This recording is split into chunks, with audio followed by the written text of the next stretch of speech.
Second chapter था forms of organisations. Forms of organisation के बाद जो हमारा नेक्स्ट चैप्टर है channels of distribution. Channels of distribution, इसमें सबसे पहले डिस्ट्रीब्यूशन क्या होता है ये पता होना चाहिए। Distribution means a process of transferring product from factories to hand over the product to the actual consumer। ठीक है, ट्रांसफ़र करना यानी एक तो डिस्ट्रीब्यूट करना, एक्चुअल मैन्युफैक्चरर से एक्चुअल कंज्यूमर को देना, वो प्रोडक्ट पहुंचाना। ठीक है, अब चैनल्स की बात है। चैनल्स क्या है? ये एक तरह का नेटवर्क है। ठीक है, इसको हम मार्केटिंग नेटवर्क भी कह सकते हैं। यानी कौन सा नेटवर्क है जिसके थ्रू, एक मार्केटिंग नेटवर्क है जिसके थ्रू डिस्ट्रीब्यूशन की प्रोसेस होती है। जो प्रोडक्ट है मैन्युफैक्चरर से कहाँ पे पहुँचता है? अपने एक्चुअल कंज्यूमर के पास पहुँच जाता है प्रोडक्ट। ठीक है, और जो मार्केटिंग प्रोसेस है, ये जो मार्केटिंग प्रोसेस है ये बहुत ही क्रूशियल फेज है। ठीक है, क्योंकि ये एक तरह का मैन्युफैक्चरर के बीच, मैन्युफैक्चरर जिसको आप प्रोड्यूसर भी कह सकते हैं, प्रोड्यूसर, ठीक है, और कंज्यूमर के बीच में एक लिंक क्रिएट करता है, एक लिंक की तरह एक्ट करता है या फिर एक ब्रिज की तरह एक्ट करता है। ठीक है, क्योंकि एक कंज्यूमर डायरेक्टली प्रोडक्शन यूनिट से या फिर मैन्युफैक्चरर से डायरेक्टली अपना कोई भी प्रोडक्ट है यूज़ करने वाला वहाँ से नहीं ले सकती, तो उसको डिस्ट्रीब्यूट करने का काम किसका होता है? डिस्ट्रीब्यूटर का काम होता है। ठीक है, तो ये क्या है? जो चैनल ऑफ डिस्ट्रीब्यूशन में हम यही पढ़ेंगे, एक मार्केटिंग प्रोसेस का एक नेटवर्क होता है जिस नेटवर्क के थ्रू जो भी प्रोडक्ट है मैन्युफैक्चरिंग कंपनी से या फिर प्रोडक्शन यूनिट से कंज्यूमर के पास जो भी प्रोडक्ट है वो पहुंचता है, उसको ट्रांसफ़र किया जाता है। ठीक है, अब हम आगे चले तो इसमें जो मैन्युफैक्चरर, ये जो डिस्ट्रीब्यूशन है, ये जो डिस्ट्रीब्यूशन है वो कौन करता है? लिंक है, ये नेटवर्क, जो ये नेटवर्क होता है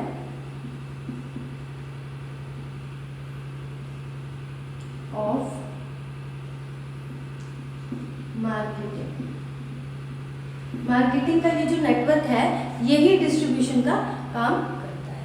ठीक है, अब इसमें ये जो डिस्ट्रीब्यूशन चैनल है इसमें जो मार्केटिंग प्रोसेस है, जो मार्केटिंग प्रोसेस में जो ट्रेड होता है, जो व्यापार होता है, उसमें कौन कौन इन्वॉल्व होते हैं? प्रोड्यूसर होता है, ठीक है, यानी मैन्युफैक्चरर, कंज्यूमर होता है और मिडल मैन, इन सब का।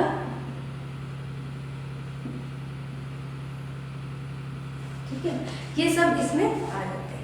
उसके बाद जो चैनल ऑफ डिस्ट्रीब्यूशन है वो डिपेंड किस पे करता है?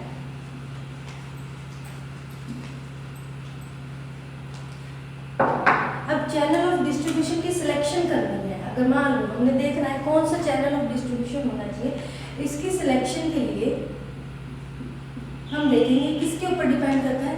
एक तो requirement of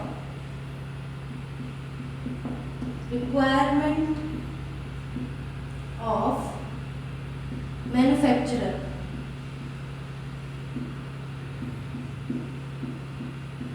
requirement of manufacturer इसके ऊपर कैसे डिपेंड करता है?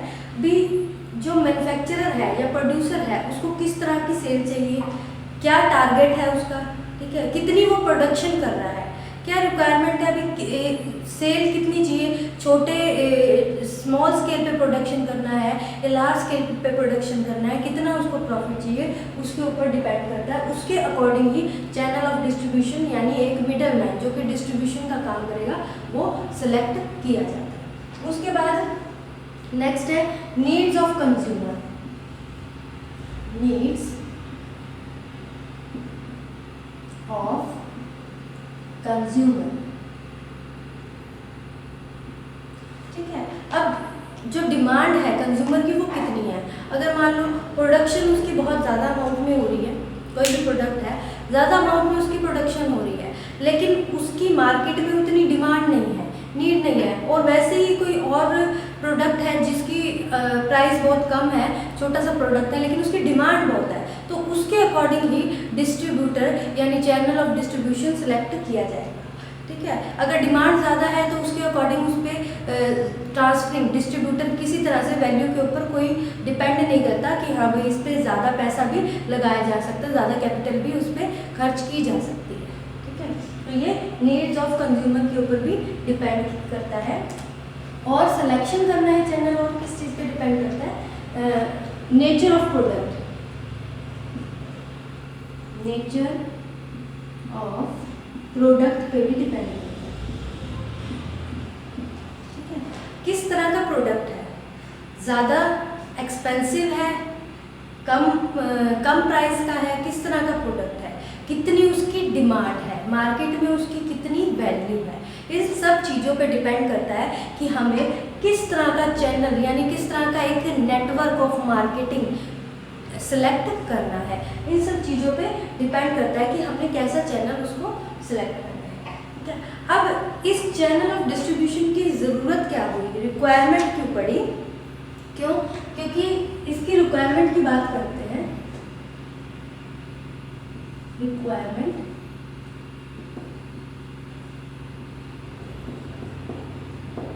क्यों क्यों ज़रूरत पड़ी चैनल ऑफ डिस्ट्रीब्यूशन की, डायरेक्टली प्रोडक्शन कर रहे हैं, प्रोडक्शन करने के बाद कंज्यूमर वहाँ से जहाँ पे प्रोडक्शन यूनिट है वहाँ से भी तो अपना प्रोडक्ट परचेज कर सकता है, लेकिन इसकी ज़रूरत पड़ी क्यों, क्योंकि एक तो ये एफिशिएंसी, किसकी एफिशिएंसी, ऑफ मार्केटिंग की एफिशिएंसी को इंक्रीज कर देता है, इंक्रीजेस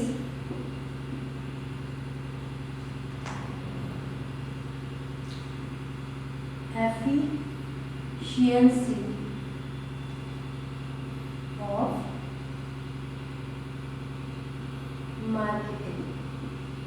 मार्केटिंग की एफिशिएंसी बढ़ा देता है। कैसे, क्योंकि चैनल ऑफ डिस्ट्रीब्यूशन में मिडलमैन होते हैं, वो मिडलमैन का क्या काम होता है, उसने जो प्रोडक्ट है आगे डिस्ट्रीब्यूट करना है, प्रोडक्ट की ट्रांसफ़र करनी है, चाहे वो रिटेलर को दे चाहे वो होलसेलर को दे, जिसके थ्रू आगे वो एक्चुअल कंज्यूमर को पहुंच जाता है। तो यानी जो प्रोडक्ट है वो रीजनेबल प्राइस पे, जितना डिमांड है according to demand reasonable price पे वो कंज्यूमर के पास पहुंच जाता है। अब इसलिए ये एफिशिएंसी, मार्केटिंग की एफिशिएंसी बढ़ा देता है। अगर मिडल मैन ना हो तो प्रोडक्शन यूनिट का क्या काम है, वो मैन्युफैक्चर कर सकता है, तो वो दोनों तरफ अपना फोकस नहीं कर सकता, मार्केटिंग के ऊपर भी और प्रोडक्शन के ऊपर भी। तो उससे क्या होता है, जो एफिशिएंसी होती है एक काम, किसी भी एक काम की एफिशिएंसी कम हो सकती है। तो जो मिडल मैन है, जो डिस्ट्रीब्यूटर है, चैनल ऑफ डिस्ट्रीब्यूशन है, नेटवर्क ऑफ मार्केटिंग है, इसके थ्रू इसकी जो एफिशिएंसी होती है वो बढ़ जाती है। और क्या होती है इसमें, reduce cost of product, reduce cost of product, जो प्रोडक्ट होता है उसकी कॉस्ट भी कम हो जाती है, रीजनेबल प्राइस पे वो अवेलेबल होती है ड्यू टू मार्केटिंग के कारण। ठीक है, इस चैनल ऑफ डिस्ट्रीब्यूशन के कारण। ठीक है, और क्या होता है, क्यों क्यों रिक्वायरमेंट पड़ी, इसमें क्या होता है, smooth flow of goods and services,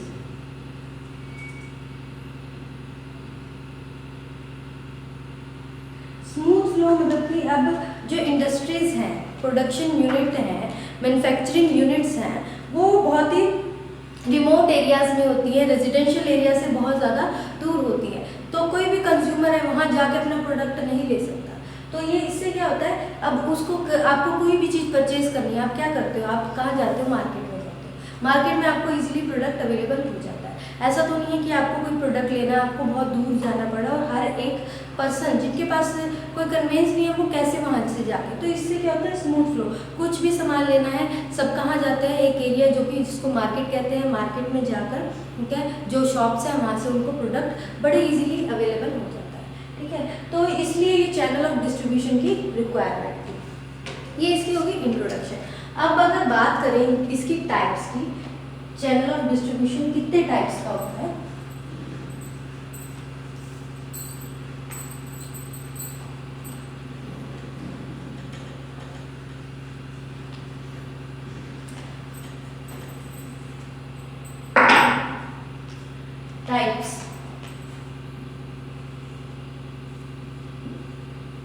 types of channel of distribution. There are two types of channel of distribution. First one is direct. Second one is indirect. ये दो तरह के चैनल ऑफ डिस्ट्रीब्यूशन होते हैं. एक होता है direct channel and second one is indirect channel. सबसे पहले आ जाते हैं, अब इसकी स्टडी करेंगे डायरेक्ट चैनल. डायरेक्ट चैनल जैसे कि नाम से ही डिनोट हो रहा है डायरेक्टली. इसमें क्या होता है, मैन्युफैक्चरर है,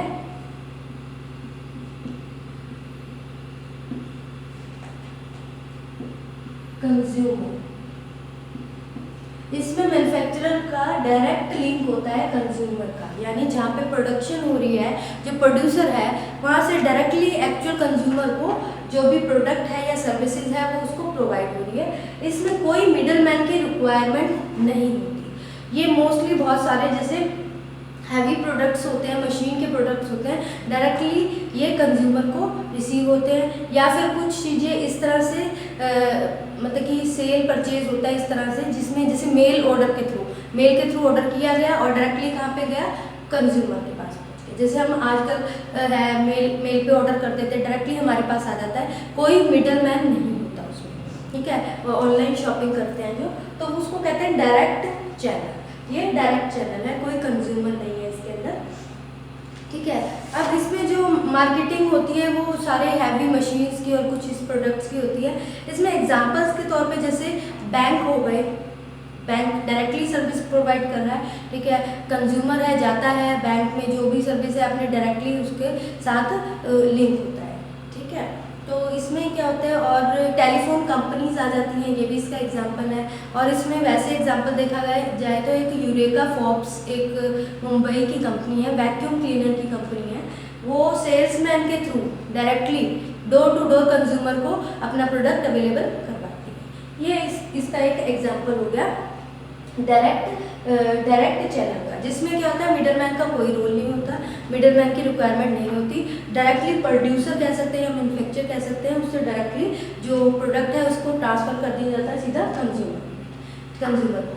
ठीक है, क्योंकि इसमें क्या होता है, डायरेक्ट मिडलमैन की रिक्वायरमेंट क्यों नहीं है, क्योंकि इसमें डायरेक्टली ही सर्विसेज और गुड्स प्रोवाइड हो रहे हैं कंज्यूमर को, इसलिए इसको डायरेक्ट चैनल. अब इसके एडवांटेजेस क्या है, इसके एडवांटेजेस इसमें मैंने बता दिए पहले ही आपको.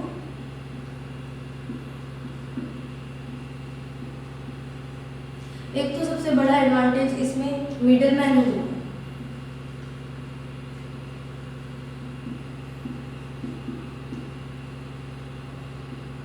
ठीक है, कोई मिडलमैन नहीं है इसमें. ठीक है, अब मिडलमैन नहीं होता है इसके अंदर, और क्या होता है इसमें, कोई भी जैसे फीडबैक होता है, immediate feedback information from the consumer. ठीक है, इसमें कोई भी इंफॉर्मेशन है, ठीक है, इमीडिएट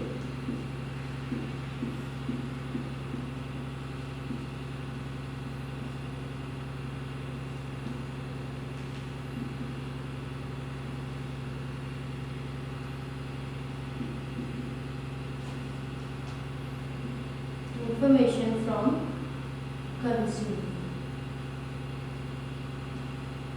ठीक है, इसमें क्या होता है कि अगर मान लो डायरेक्टली मैन्युफैक्चरर का कंज्यूमर के साथ लिंक हो रहा है, वो डायरेक्टली उसको प्रोडक्ट प्रोवाइड कर रहा है, तो जो भी फीडबैक है, जो भी इंफॉर्मेशन है, ठीक है, वो उसको डायरेक्टली प्रोड्यूसर को मिल जाएगी, क्योंकि इसमें मिडल मैन नहीं है. ऐसा नहीं कि उसके पास बात पहुंचेगी नहीं पहुंचेगी, जो भी फीडबैक है, जो भी इंफॉर्मेशन है regarding the product, regarding everything, वो उसको डायरेक्टली मैन्युफैक्चरर को मिल जाएगी कंज्यूमर.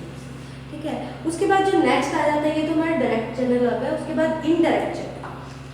जब भी लार्ज स्केल पे प्रोडक्शन होती है, ठीक है, तो ये पॉसिबल नहीं है, ठीक है, कि उसकी डिस्ट्रीब्यूशन डायरेक्टली एक मैन्युफैक्चरर या फिर एक प्रोड्यूसर डायरेक्टली कंज्यूमर को वो प्रोडक्ट प्रोवाइड कर सके. ठीक है, ये पॉसिबल नहीं होता, जिसके कारण क्या होता है, इसमें किसकी रिक्वायरमेंट पड़ती है, मिडल मैन. इसमें डायरेक्टली ऐसा नहीं होता कि डायरेक्टली मैन्युफैक्चर है जो भी कंपनी का जो प्रोड्यूसर है वहाँ से डायरेक्टली कंज्यूमर को प्रोडक्ट मिल रहा है, क्योंकि इसमें डायरेक्टली था। इसमें नहीं होता, इसमें मिडलमैन की 1 2 3 जितने भी मिडलमैन की रिक्वायरमेंट होती है। अब वो मिडलमैन कौन हो सकते हैं? होलसेलर भी हो सकते हैं, रिटेलर भी हो सकते हैं,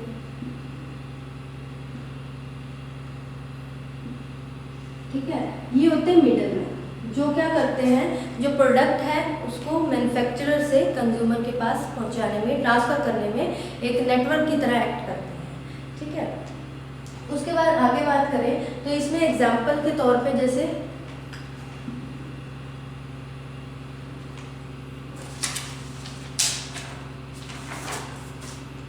कुछ इंपॉर्टेंट चैनल्स है इसके, जैसे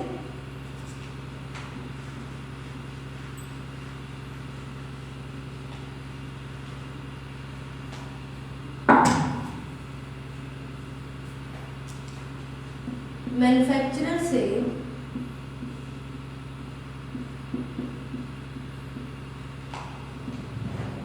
रिटेलर ने खरीदा,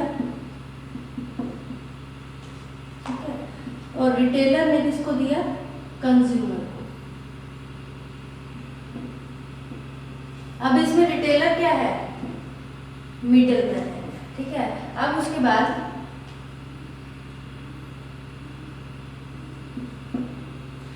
मैन्युफैक्चरर है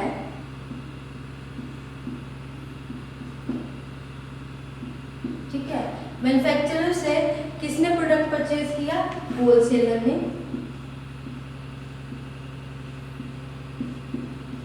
ठीक है।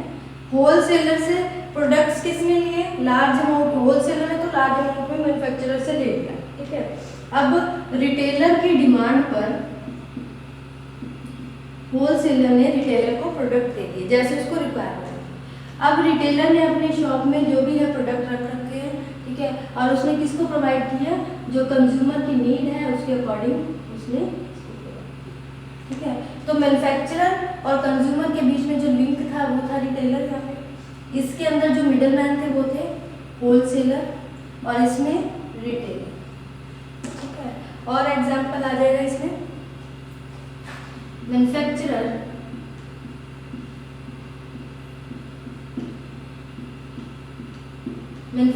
से जो प्रोडक्ट है वो कहाँ गया? डिस्ट्रीब्यूटर ने परचेज किया,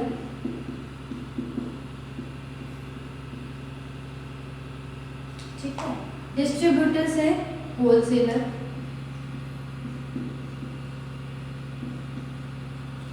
होलसेलर से किसने परचेज किया? रिटेलर ने, होलसेलर ने रिटेलर को सेल कर दिया और उसने परचेज किया, और रिटेलर से फिर एक्चुअल कंज्यूमर, ठीक है। अब इसमें कितने मिडलमैन आ गए? एक डिस्ट्रीब्यूटर, डिस्ट्रीब्यूटर ने क्या किया? बल्क में मैन्युफैक्चरिंग कंपनी से प्रोडक्ट ले लिया, ठीक है। अलग अलग होलसेलर्स थे उनको डिस्ट्रीब्यूट कर दिया, ये भी मिडलमैन हो गया। अब होलसेलर से डिमांड के अकॉर्डिंग किसने ले लिया? रिटेलर। जो हमारी मार्केट में शॉप्स होती है वो रिटेल की शॉप्स होती है। उसके बाद कंज्यूमर, तो इसमें 3 मिडलमैन हो गए, डिस्ट्रीब्यूटर, होलसेलर एंड रिटेलर, ये 3 मिडलमैन हो गए, ठीक है। तो ये एक तरह का एग्जाम्पल है इसका इनडायरेक्ट चैनल के अंदर, जिसमें क्या होते हैं, डायरेक्टली जो प्रोडक्ट है वो मैन्युफैक्चरर से कंज्यूमर के पास नहीं जाता, वो किसके थ्रू जाता है? मिडलमैन के थ्रू जाता है, ठीक है। मिडलमैन 1 हो सकता है, 2 हो सकते हैं, 3 हो सकते हैं। यहाँ पे मिडलमैन क्या हो सकते हैं?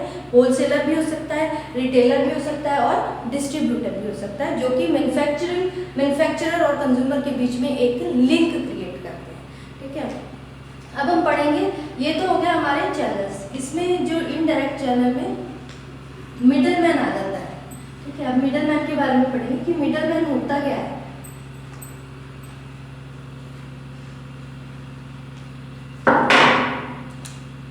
मिडल मैन, ठीक है। ये जो मिडल मैन होता है ना, ये बहुत ही वाइटल रोल प्ले करता है, ठीक है, इंश्योरिंग दैट जो सेल्स और परचेज की प्रोसेस है वो मार्केटिंग की प्रोसेस है कंप्लीट हुई है या नहीं हुआ, उसको इंश्योर करता है, ठीक है। और ये क्या होता है? एक तरह का लिंक होता है किसके बीच में? ये लिंक होता है एक्चुअल कंज्यूमर के बीच में और मैन्युफैक्चरर के बीच में। उनके बीच में एक लिंक क्रिएट करता है, ठीक है। और ये किसमें इन्वॉल्व होता है? ये इन्वॉल्व होता है सेल और परचेज की प्रोसेस के अंदर इन्वॉल्व होता है, ठीक है, जो कि गुड्स को डिस्ट्रीब्यूट करने में हेल्प करता है। सेल और purchase process in the distribution of goods और प्रोडक्ट्स की डिस्ट्रीब्यूशन के लिए, ठीक है। अगर हम इसकी टाइप्स की बात करें, टाइप्स ऑफ मिडलमैन,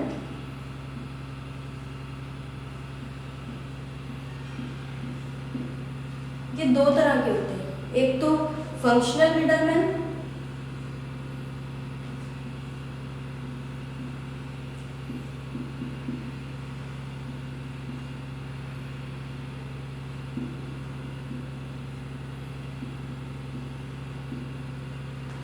और एक होता है मर्चेंट मिडलमैन।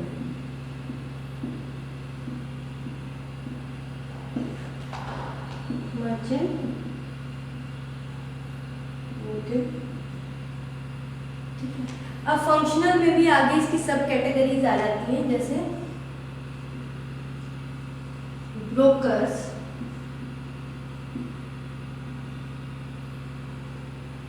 ठीक है। उसके बाद commission agents,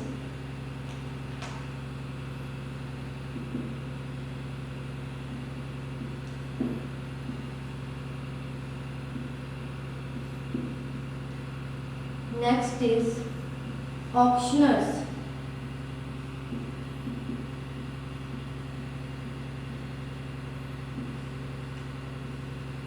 then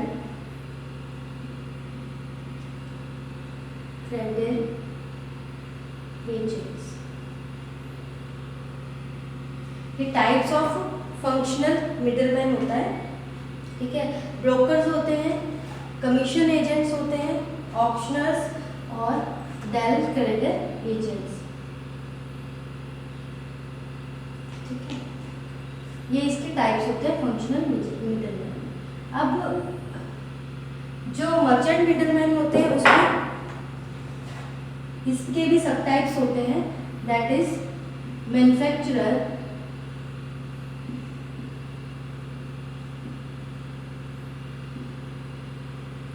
second one is wholesaler,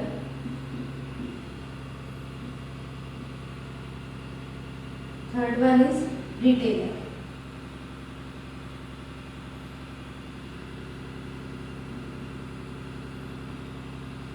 ठीक है।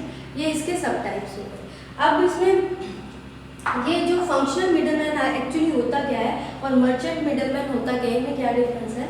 जो फंक्शनल मिडलमैन है उसको क्या होता है, फंक्शन का काम होता है, उसने क्या करनी है, सेल और परचेज करनी है, उसने बस सेल और परचेज में हेल्प करता है एक तरह से, ठीक है, बस काम करना है उसने। ये नहीं कि उसने मैन्युफैक्चरर से प्रोडक्ट पहले परचेज करके रखा हुआ है, ठीक है, फिर वो आगे कस्टमर को या कंज्यूमर को उसको सेल करेगा, ऐसा नहीं होता है। इसका बस ये काम होता है कि इसने मैन्युफैक्चरर के बिहाफ पे इसको प्रोडक्ट को बेचना है, बस सेल करनी है उसकी, ठीक है। सेल और परचेज में हेल्पफुल होता है, ना ही ये किसी प्रोडक्ट में अपना नाम देता है कि हाँ मेरे नाम पे ये प्रोडक्ट होना चाहिए, ऐसा नहीं है। ना ही इसके पास ये अथॉरिटी होती है कि अपनी कोई शॉप है, उस शॉप में कोई भी प्रोडक्ट है वो रखा उसने, ऐसा कुछ नहीं। इसका मेन काम होता है सर्विस प्रोवाइड करना, ठीक है, यानी जो मैन्युफैक्चरर होता है, जो प्रोड्यूसर होता है, उसके बिहाफ पे ये अपना प्रोडक्ट देता है।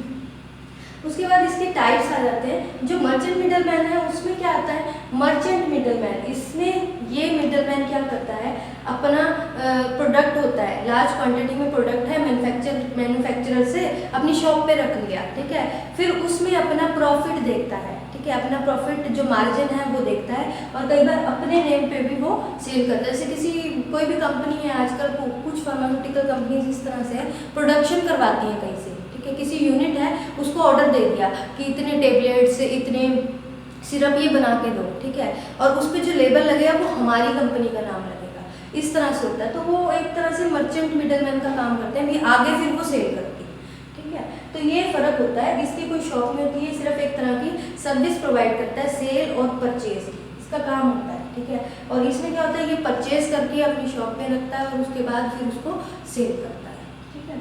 इसमें इसकी टाइप्स है, कैटेगरीज हैं। सबसे पहले ब्रोकर्स के बाद कमीशन एजेंट्स, ऑक्शनर्स और डायरेक्टर। इसमें डिटेल में नहीं करना।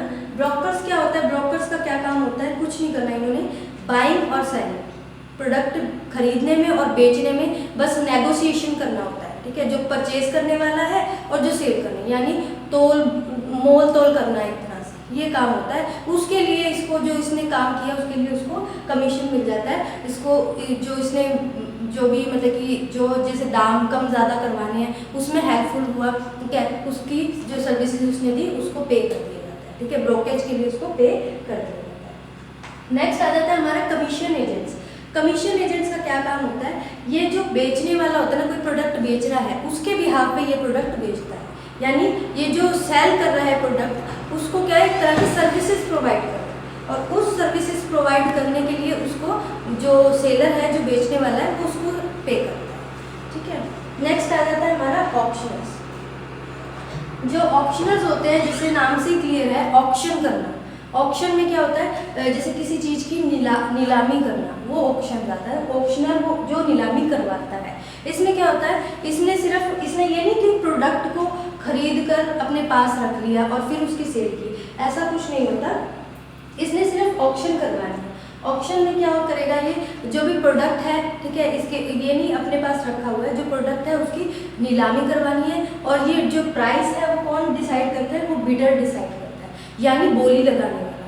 जितनी ज़्यादा बड़ी बोली होगी उतना ही वो प्रोडक्ट उस पर्सन को दे दिया जाएगा, उस कंज्यूमर को दे दिया जाएगा, इसी में ऑक्शनर कहते हैं। उसके बाद जो हमारा लास्ट आ जाता है वो है del credere agent. Del credere agent में क्या होता है, ये एक तरह का गारंटर होता है, गारंटी होती है भी हाँ इसने ये प्रोडक्ट, इसके थ्रू हमने इसको दिया है। कोई भी बड़ा प्रोडक्ट है, कोई मशीन है या कुछ भी, कोई मशीन का बहुत बड़ा पार्ट है, इस तरह से उसकी गारंटी के बेस पे वो प्रोडक्ट सेल किया जाता है। अगर जिसको सेल किया गया है, जिसने परचेज किया है वो प्रोडक्ट, उसको वो पेमेंट नहीं दे रहा है जिससे परचेज किया है, तो ये डेल क्रेडर एजेंट है। इसकी ड्यूटी, इसको वो जो अमाउंट है जो कि एक परचेज जिसने किया है उसने देनी है, तो वो इसको देनी पड़ती है, ठीक है। ये डेल क्रेडर एजेंट है, ये फंक्शनल मिडल है। ये हमने डिटेल में नहीं पढ़ना, ठीक है, क्योंकि ये सिर्फ ब्रीफली हमें पता होना चाहिए कि होते क्या। उसके बाद जो नेक्स्ट आ जाता है वो है हमारा मर्चेंट मिडलमैन। मर्चेंट मिडलमैन में 3 टाइप्स के होते हैं। एक तो मैन्युफैक्चरर होता है, होलसेलर होता है एंड रिटेलर होता है। ये तीनों ही डिटेल में पढ़ने हैं, क्या इनके फंक्शंस होते हैं, क्या फीचर्स होते हैं और क्या एडवांटेजेस और क्या टाइप्स होते हैं। आपका हमारा आज का लेक्चर इतना ही है। बाकी आपको जो डिटेल में है, हम नेक्स्ट पढ़ेंगे होलसेलर के बारे में, कि होलसेलर क्या होता है। ये सब डिटेल में आ जाएंगे आपको, मैन्युफैक्चरर, होलसेलर और रिटेलर। जो फंक्शनल मिडलमैन है उनको सिर्फ ब्रीफली पता होना चाहिए कि इनकी डेफिनेशन क्या है, ये क्या होते हैं। ब्रोकर्स क्या होते हैं, कमीशन एजेंट्स क्या होते हैं, ऑक्शनर्स क्या होते हैं, डेल क्रेडर एजेंट्स क्या। कई बार इसमें डेफिनेशन आ जाती है और इतने ज़्यादा इंपॉर्टेंट नहीं, लेकिन जो डिटेल में आते हैं वो मैन्युफैक्चरर, होलसेलर और रिटेलर आते हैं। तो आपका ये वाला लेक्चर यहीं पे फिनिश हुआ, ठीक है। नेक्स्ट लेक्चर में हम करेंगे होलसेलर क्या होता है। आपका लेक्चर फिनिश हो गया।